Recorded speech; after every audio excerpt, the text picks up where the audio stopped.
네, 첫 번째 키워드 승자는 누구입니다. 근데 키워드가 나가기 전에 뭔가 웅장한 음악도 같이 나갔어요. 네, 눈치채셨을 거라고 생각을 합니다. 이 얘기인 거죠. 미 대선 오늘 개표 초유의 박빙이다. 요 사진 아까 저희가 본 바로 그 사진입니다. 딱 유권자 6명인데 개표를 해보니까 3대3이더라. 이게 이 뉴햄프셔주의 작은 마을에서만 일어나는 초유의 박빙이냐? 아니라는 거죠. 네. 여기 말고 지금 미 전역이다, 초박빙이다라는 겁니다. 아까 제가 살짝 말씀을 드렸었죠. 지금 오전 8시를 기점으로 일부 지역 투표가 마감이 된 곳이 있습니다. 어딘지 같이 볼까요? 네, 오늘 오전 8시를 기점으로 마감된 곳 인디애나와 켄터키주의 일부 지역은 이미 마감이 됐습니다. 하지만 이 주 전체가 마감이 된 건 아니에요. 주 전체 언제 마감이 되느냐? 잠시 뒤인 오전 9시에 마감이 됩니다. 9시에 인디애나, 켄터키, 버지니아, 사우스캐롤라이나, 버몬트, 이 조지아까지 전체가 다 이 주들이 마감이 될 거다라는 겁니다. 지금 미 전역이 다 마감이 되려면 사실 한참 더 있어야 됩니다. 다만 8시, 9시 상간에 마감되는 곳은 이렇다. 특히나 여기 좀 굵은 글씨로 조지아는 좀 색깔이 다르죠. 왜? 격전지입니다. 격전지 중에 한 곳도 잠시 뒤면 투표가 종료된다라는 얘기인 거죠. 투표가 종료되면 바로 개표로 사실 이어지죠. 그럼 대체 주별로 지금 51개 주 언제 마감이 되느냐 궁금하실 것 같아서 준비를 좀 해봤습니다. 이거죠. 오늘 투표 마감 예정 시간입니다. 아까 말씀드린 것처럼 오전 8시에 인디애나, 켄터키 일부 지역에 대해선 마감이 됐고 9시에 조지아 등 아까 보셨죠. 버몬트 등등 해서 마감이 되고 오전 9시 30분 저희 시각 기준입니다. 우리 시각 기준 9시 반, 10시, 10시 반, 11시 쭉 가서 오늘 오후 3시 알래스카까지 해서 오늘 하루 종일 사실상 투표가 지금 계속 진행이 되고 있는 거죠. 네. 오늘 오후 3시까지는 가야 미 전역에 대해서 투표가 끝나고 전반적으로 다 개표로 넘어갈 수 있을 것 같다라는 겁니다. 네. 그래서 저희가 지금 이 소식을 좀 전해드리긴 합니다만 보시는 것처럼 하루 종일 이 투표 그리고 이어서 개표 상황이 같이 맞물려서 좀 진행이 될 거기 때문에 아침에 매일경제 말고 쭉 이어서 아무 때나 이렇게 뉴스 탁 트시면 MBN 트시면 저희가 요 미 대선 소식 특보로 또 전해드리니까요. 궁금하면 MBN 채널 고정하시면 될 것 같습니다. 네. 이제 선거운동은 이제 다 끝났죠. 선거운동 끝나고 후보들은 아마 조마조마하면서 결과를 기다리고 있을 겁니다. 사실 선거가 다 끝나기 전에 마지막까지 그 마지막 유세 모습을 또 저희가 안 볼 수가 없죠. 그래서 준비해봤습니다. 같이 보고 오시죠. Here at these famous steps, a tribute to those who start as the underdog, and the momentum is on our side. And you're going to say that to her. You're going to say, you've done a terrible job, you're grossly incompetent, we're not going to take it anymore. Kamala, you're fired. Get the hell out. Get the hell out of here. 네. 지금 보면 지금 굉장히 자극이 당신은 해고야라고 얘기해야 됩니다. 뭐 이런 얘기들까지 지금 어제 마지막 유세에서 지금 나왔다라는 거죠. 네. 근데 사실 모든 선거가 이건 뭐 나라를 불문하고요. 모든 선거가 뭐 발언은 물론이고 제스처 그리고 어디를 간 일정 등등까지 모든 게 다 하나의 메시지가 될 텐데 지금 보면 윤경호 위원님 지금 마지막으로 간 지역을 보니까 해리스는 펜실베이니아주를 갔고요. 트럼프는 미시건주를 갔습니다. 물론 펜실베이니아주, 미시건주 다 이 격전지예요. 경합지긴 한데 왜 그들은 여기를 택했던 걸까요? 가장 사활이 걸린 지역이다. 딱 한마디로 얘기하면 그런 네. 거죠. 펜실베니아에 걸린 선거인단이 19명인데요. 네. 그 19명을 차지하느냐 못하느냐가 270명의 과반 선거인단을 확보하는데 가장 결정적이기 때문이다.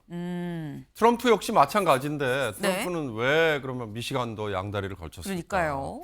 미시간이 아시다시피 과거에는 러스트벨트, 그러니까 자동차 공업의 중심 도시였다가 쇠락했다가 네. 다시 살아나는 트럼프가 대통령 재임 기간 중에 제조업 그다음에 리쇼어링이라고 얘기되는 네. 미국 기업들의 본국 회귀 이렇게 표현해야 될까요? 이런 것들이 먹혀서 조금 살아나서 자기의 정책이 그래도 평가를 받는 네. 그래서 미시간을 확보할 수 있다. 미시간도 15명이 걸려 있거든요. 그러니까 지금 미국은 아시다시피 동서해안 벨트는 주로 민주당, 네. 가운데 내륙 지역은 주로 공화당 그러잖아요. 그래서 이제 이 투표 이루어지기 전에 대부분의 주가 누가 우세다 이렇게 정해져 있지 않습니까? 그 정해져 있는 가운데 남은 숫자 네. 그게 해리스는 44명, 트럼프는 51명 확보를 하면 270이 된다는 거예요. 그거 확보를 위해서 네. 펜실베니아와 미시간에 총력을 기울인 거죠. 네. 지금 말씀처럼 가장 사활을 거는 지역을 마지막으로 방문한 거 아니겠느냐라는 말씀입니다. 트럼프의 경우에는 본인이 집권하고 있을 때 좀 더 신경을 썼었던 그런 미시건주 관련해서 좀 더 여기를 마지막으로 찍으면 좀 더 나한테 15명의 선거인단이 넘을 수 있겠다라는 생각이 있어서 간 거 아니겠냐라는 말씀이셨어요. 근데 지금 이게 저희가 초박빙 얘기를 하는데 말로만 들으면 잘 모르겠죠. 가장 최근까지 있었던 이 지지율을 좀 같이 보겠습니다. 지지율 같이 볼까요? 네. 아, 비등비등하구만. 한눈에 보이실 거예요. 파란색은 해리스고요.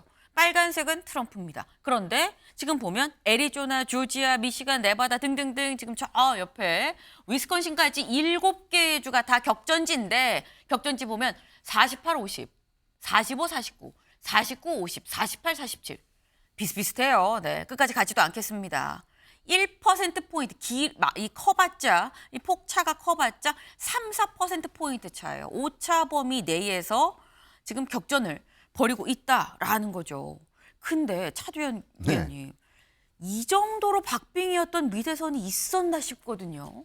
네, 지금 지금까지 역대 미국 대통령 선거 역사상 이렇게 예측이 힘들고 네. 이렇게 박빙인 적은 거의 없었다라고 해도 과언이 아닐 겁니다. 왜냐하면 지금 1~2% 차이가 어떤 거라고 제가 말씀을 드릴 수 있냐면 네.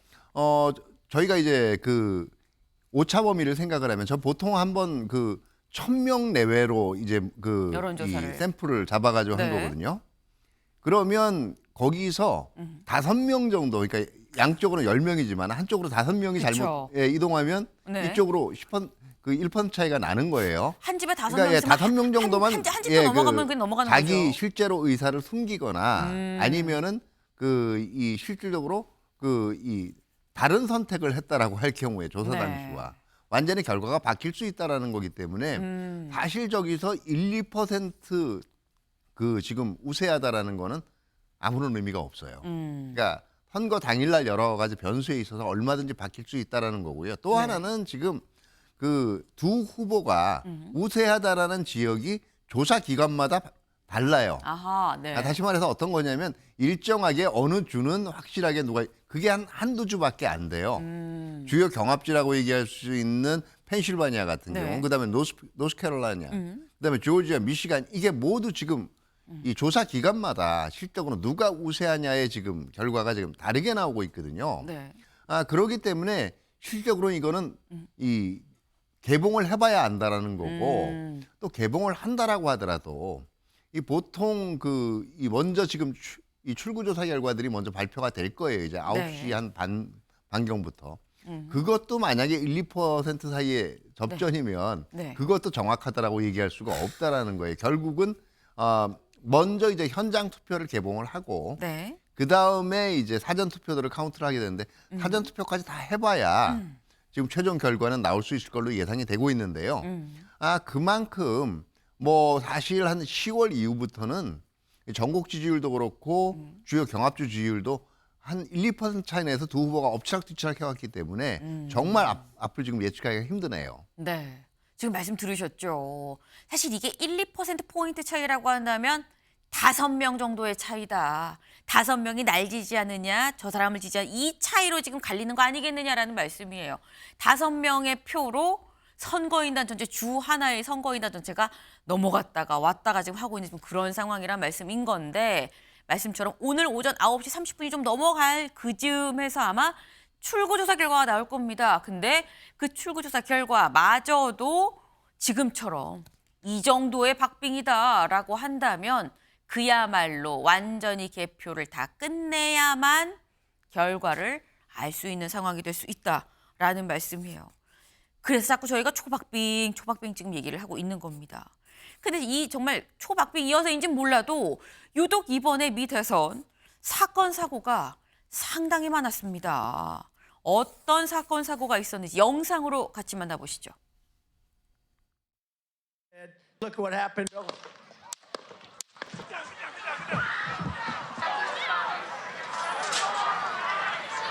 That parents have to send their children to school worried about whether or not their child will come home alive.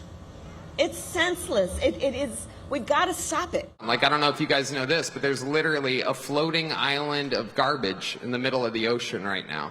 Yeah. I think it's called Puerto Rico. The only garbage I see floating out there is his supporters. His demonization of Tina is unconscionable, and it's un-American. It's 네. 처음에 나왔던 장면은 트럼프 후보가 총격을 당했을 때의 모습이고 그 뒤에는 이제 발언으로 인한 설화들이 또 문제가 됐었었죠. 여기 보면 해리스 쓰레기선 발언 소환, 트럼프 펠로시 겨냥, 욕설을 또 한 사례도 있었습니다. 지금 앞에서 저기 영상으로 본 거는 쓰레기섬이라는 발언을 두고 트럼프의 어떤 지지자, 찬조 연설자가 한 얘기를 또 다시 한번 바이든이 그걸 하면서 또 논란이 됐었던 걸 봤는데 이건 처음 봤는데 맞아요. 이거는 어제 우리 시각으로 오후 늦게 일어난 일이거든요. 트럼프 후보 이거 같이 뭐라고 얘기했는지 같이 좀 볼까요? 유세중이었었죠. 유세중이었는데 펠로시 전 하원 의장을 얘기를 하면서 비뚤어진 사람이다. 나쁜 사람이다. 라고 얘기를 하면서 악이다. 병들었다. 그러면서 심지어 욕설을 같이 하기도 했다. 라는 겁니다. 근데 저희가 이런 게 이거 저희가 사건 사고라고 지금 말씀을 드리고 있는데 윤경호 의원님. 사실 저희가 이런 거를 지금 저희가 다시 짚어보는 이유가 이게 그래서 누구한테 어떤 후보한테 유리한 조건으로 작용을 할 것이냐. 그러니까 유리하다는 게 꼭 승리할 것이냐와는 다른 얘기긴 하거든요. 이러한 사건 사고들이 어떤 후보한테 유리하게 적용할 것이냐. 어떻게 보십니까? 글쎄요. 그러니까 욕먹을 짓을 한 후보를 내심 지지하려고 했던 중도층 중에 네. 아우 또 역시 변하지 않았네라고 생각하고 투표장에 안 가버리는 그런 정도의 영향은 아마 미칠 것 같아요. 그러나 네. 미국도 보시다시피 진영 또는 캠프 너무나 양쪽으로 확연하게 나누어져 있거든요. 그러니까 반대편이 아무리 눈살 찌푸리게 하는 언사 행동을 해도 생각을 잘 바꾸지 않는 고정화된 투표 성향. 네. 이게 지금의 미국 정치를 그대로 반영하고 있어요. 그러니까 아까 앵커가 이런 정도의 초박빙 선거가 있었느냐라고 얘기하시지만 네. 2016년에도 사실은 또 2000년은 엘고와 네. 아들 조지 부시가 붙었을 때거든요. 근데 두 번 다 기억하실지 모르겠습니다만 민주당의 유권자들이 표는 더 많이 찍어줬어요. 그러니까 민주당 후보가 유권자들로부터 표는 더 많이 얻었어요. 그러나 선거인단 제도 때문에 공화당 후보들이 그래서 조지 부시가 당선이 됐고 트럼프 역시 마찬가지였거든요. 네. 이때도 이런 그 박빙. 근데 왜 박빙이었을까를 생각해 보면 유권자들은 이미 자기들의 투표 누구에게 하겠다 거의 고정돼 있어요. 특히 민주당 지지자, 공화당 지지자. 다만 가운데 있는 중도층. 아까 앵커가 도표로 잘 보여주셨던 7개 주 네. 경합주라고 돼 있잖아요. 영어로 얘기하면 스윙 스테이트라고 얘기합니다. 이 스윙 스테이트는 매 선거 때마다 고정돼 있는 성향을 보이지 않고 왔다 갔다 하는 거예요. 이들이 과연 이런 눈살 찌푸리게 하는 언사, 행동에 투표를 아예 안 할까? 아니면 마음을 바꿀까? 이게 핵심이죠. 예, 다만 한 가지는 봐야 될 것 같아요. 지금 네. 그 이게 왜 근래 없는 초박빙이라고 얘기하냐면 네. 그 지금까지는 전국 수표율에서 우세했던 후보가 실질적으로는 주요 경합주에서 패배를 하거나 네. 뭐 이렇긴 했지만 전국 투표율에서도 거의 한 1, 2% 차이로 계속 선거 막판까지 이랬던 적은 없었거든요. 경합주뿐만이 아니라 전체에서도. 두 번째는 결과적으로는 이제 지금 얼마만큼 지금 서로 쭉 분위기를 이어가느냐. 그러니까 누구한테 흐름이라는 게 있거든요. 그렇죠. 그게 각 후보별로 10월 들어서 보면 계속 흐름이 바뀌었어요. 맞아요. 그렇기 때문에 예측이 힘들다라는 것도 있고, 사실 지금 트럼프 전 대통령 발언 같은 경우에 어떻게 보면 저런 발언이 7월 말에 지금 그 총격 사건이 있었을 때 잡은 네. 승기를 네. 거의 깎아먹은 주 원인이었어요. 예, 지금 윤경호 의원이 잘 정리를 했지만 결과적으로는 제가 보기에는 저렇다라고 해서 네. 트럼프의 이 적극 지지자들이 마음을 바꾸지는 않을 겁니다. 다만 지금 이런 박빙 선거에서 가장 중요한 건 얼마나 많은 이 유권자들이 현장에 나오느냐. 아, 그리고 아직도 표심을 확실하게 결정하지 못한 네. 유권자들이 막판에 어떤 선택을 하느냐에 대해서는 영향을 미칠 수 있고, 그게 특히 지금 같은 지지율 1, 2%의 박빙 선거에서는 의외로 큰 변수가 될 수가 있다라는 거죠. 네. 지금 여기에서 변수는 이렇게 초박빙일 때는 유권자 등록을 하긴 했지만 실제로 투표를 하러 나오냐 안 나오느냐, 그게 관건이 될 수 있고, 마지막까지 마음을 정하지 못한 어떤 중도층의 판단이 어떻게 될 것이냐. 1명, 2명, 그야말로 1표, 2표가 굉장히 중요한 표다. 이 선거다라고 좀 말씀을 하셨어요. 네. 근데 저희가 지금 꼭 유리한 사람이 승자는 아닌데 누가 유리할까요? 라고 여쭤봤었죠. 근데 진짜 중요한 건 유리한 것도 유리한 거지만 그래서 누가 이기는데 라는 거 아니겠습니까? 다음 기사를 좀 볼까요? 이코노미스트 대선 당일 해리스 승률 56%로 올려.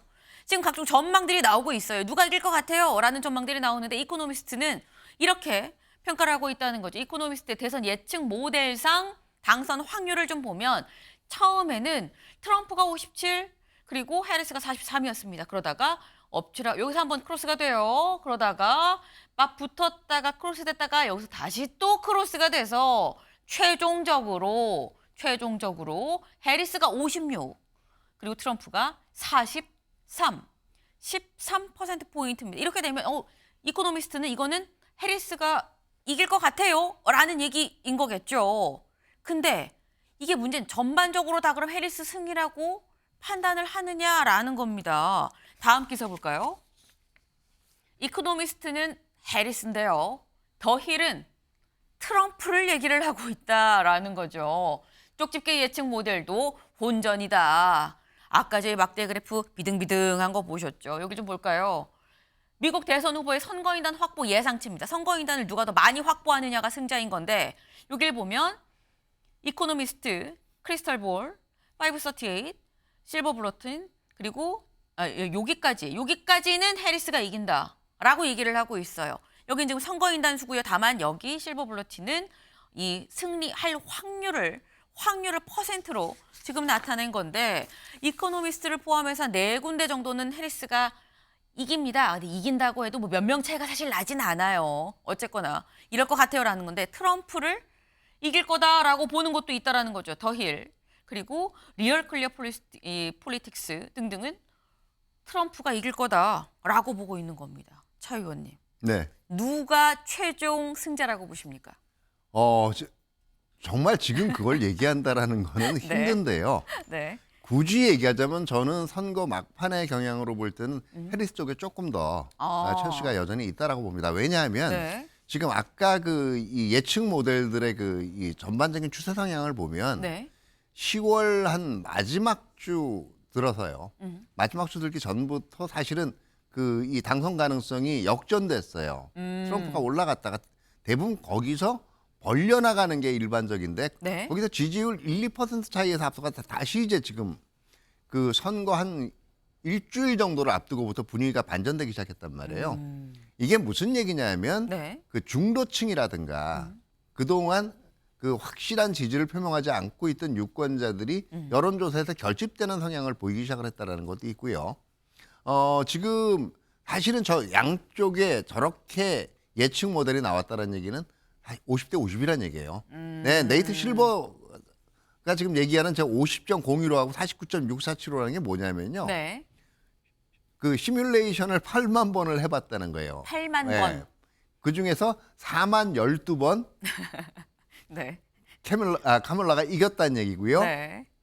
그러니까 딱 12번 더 이기는 쪽으로 힘을 그러면 그거는 동전 던지기하고 거의 비슷한 건데 왜 제가 좀 더 유리하다고 보냐면 사실은 숨은 표를 반영하지 못했을 가능성들이에요. 여론조사 프로그램들이. 네. 흔히 얘기하는 그 이 히든 해리스, 그다음에 이 샤이 트럼프 많이 얘기를 하고 있는데 지금 상대적으로 히든 해리스가 더 많을 거라고 예측이 되는 이유는 상대적으로 해리스는 이번 대통령 선거 이전까지만 해도 뭐 확실하게 부통령이긴 했지만 드러나지 않았단 말이에요. 그렇기 때문에 누군지 잘 모릅니다. 능력 부분도 그렇고. 네. 이제 그런 데 비해서 트럼프 전 대통령한테 많이 검증이 된 인물이고 특히 그 7월의 총격 사건 이후에 나는 사실은 트럼프 전 대통령을 지지하는데 얘기를 이런 분위기는 없어졌다라고 봐요. 그렇기 때문에 저는 히든 해리스 변수가 조금 더 크지 않겠냐 이렇게 생각을 합니다. 네, 지금 숨어 있는 표가 누가 더 많을 것이냐. 내 생각엔 해리스에 대한 숨어 있는 표가 좀 더 많지 않겠느냐. 그래서 해리스가 이길 가능성이 조금 더 크다라고 말씀하셨는데 윤경호 의원님 어떻게 보십니까? 저는 차라리 문호한테 물어보는 게 더 나을 것 같다. 왜? 책임 안 져도 되니까요. 네, 저는 제3자입니다. 그러나 제가 2008년에 미국 대선 특파원 시절에 취재해봤어요. 네. 그때는 바락 오바마와 존 맥케인 압도적으로 바락 오바마가 375명인가 선거인단 차지하는 걸로 승리가 끝났습니다. 네. 저는 트럼프라는 정치인이 다시 만약에 당선이 된다면 아까 앵커가 잠깐 얘기했죠. 2021년 1월 6일입니다. 미 의사당을 일단의 폭도들이 점거했던 그 사건을 미국 국민들은 그러면 그냥 덮을 수 있을 것인가. 법원에서는 그걸 트리즌, 반역죄다라고 판결을 했어요. 그런데 트럼프의 사주 내지는 여러 가지 연관성이 드러났음에도 불구하고 만약에 트럼프가 된다면 그럴 경우에 과연 미국이 앞으로 전 세계에 이 대의제 민주주의, 투표를 통해서 리더를 뽑는 대의제 민주주의 국가의 모델이다 네. 라고 자신 있게 말할 수 있을까. 저는 그런 점에서 미국 국민들이 과연 트럼프를 뽑고도 고개를 빳빳이 들 수 있을까. 네. 이런 의문을 그냥 제기하고 싶습니다. 네. 예측을 하기보다는 일단 트럼프 후보가 트럼프 후보의 어떤 불복 논란이 빚어졌던 2021년으로 돌아갔을 때 그때를 생각하면 글쎄 트럼프 후보가 맞는지 잘 모르겠어요라는 말씀을 개인적인 의견을 또 주셨습니다. 네. 지금 누가 되는지가 굉장히 우리가 주목을 하는 이유가 누가 되는지에 따라서 우리나라에 미칠 영향이 그만큼 또 달라지기 때문에 그래서 이게 좀 주목을 하는 건데 정부에서는 뭐라고 얘기를 하느냐 기사 같이 볼까요? 정부 누가 당선돼도 대응할 준비 돼 있다. 일단 정부에서 우리 만반의 준비 다 하고 있어요. 누가 되든지 간에 라고 얘기를 하고 있습니다.